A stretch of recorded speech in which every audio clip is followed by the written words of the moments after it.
The night my boss showed up at my apartment, I thought the worst thing that could happen was losing my job.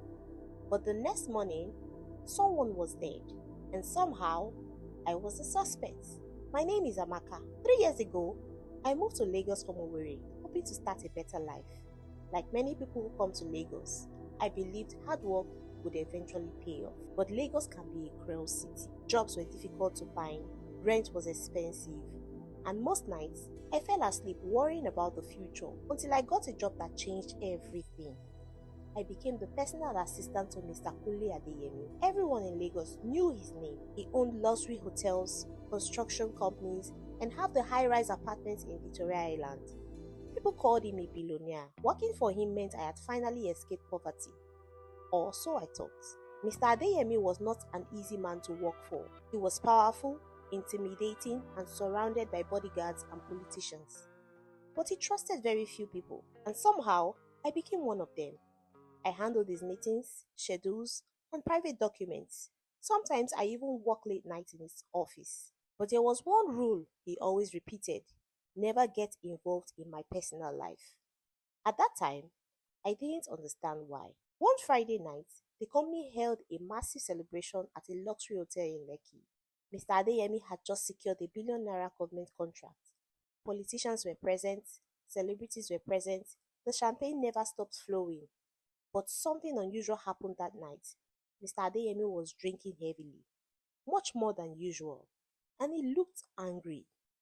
Around midnight, he suddenly left the party. His driver followed him to the parking lot, but Mr. Adeyemi refused to go home. I'm not going back there tonight, he said. His voice sounded different, almost frightened.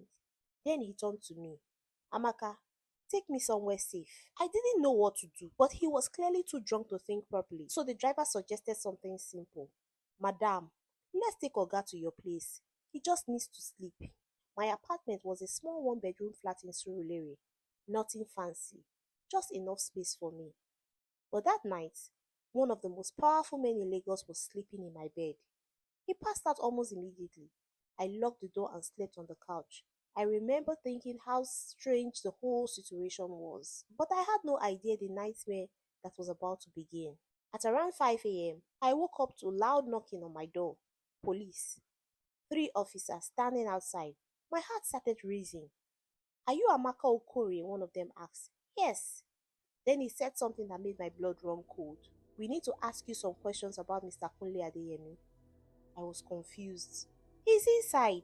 He's sleeping. The officers looked at each other. Then one of them said quietly, That's impossible. My stomach dropped. Why? Then he said the words that changed everything. Mr. Adeyemi was found dead this morning. For a moment I couldn't breathe. Dead? But he was inside my apartment. I'd seen him just hours earlier. I rushed into the bedroom. The bed was empty. The window was open. And Mr. Adeyemi was gone. The police searched the apartment for hours. And then they found something, a small knife, hidden under my bed, covered in blood. I started shaking.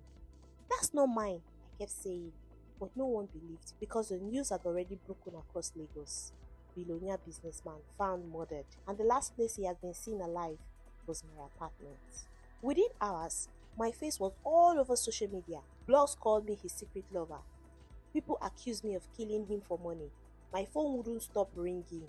My life was falling apart. But then the police discovered something shocking. Security cameras from the street outside my building showed something strange. Around 3 a.m., a black SUV had parked outside my apartment. 2 men came out, they entered the building, and 15 minutes later, they carried someone out. That someone was Mr. Adeyemi, still alive but unconscious. Truth slowly began to emerge. Mr. Adeyemi had powerful enemies, politicians, business rivals, people who wanted his billion-naira contract, and someone had followed him from the party that night. They waited until he was drunk, until he was vulnerable, and then they came for him at my apartment. But here's a twist that shocked everyone. The police later discovered that one of the men in the SUV was Mr. Adeyemi's own business partner, the same man who would inherit millions after his death. In the end, the regulars were arrested, but the damage to my life had already been done. For months, people believed I was a murderer. My name was dragged through the media, and Lagos never forgets the scandal. Sometimes I think about that night. the night my drunk billionaire boss ended up in my bed, and how close I came to spending the rest of my life in prison for a murder I didn't commit. But here is one question I always ask myself. If I had refused to help him that night, would he still be alive, or would someone else have taken the blame instead? What do you think? Let me know in the comments.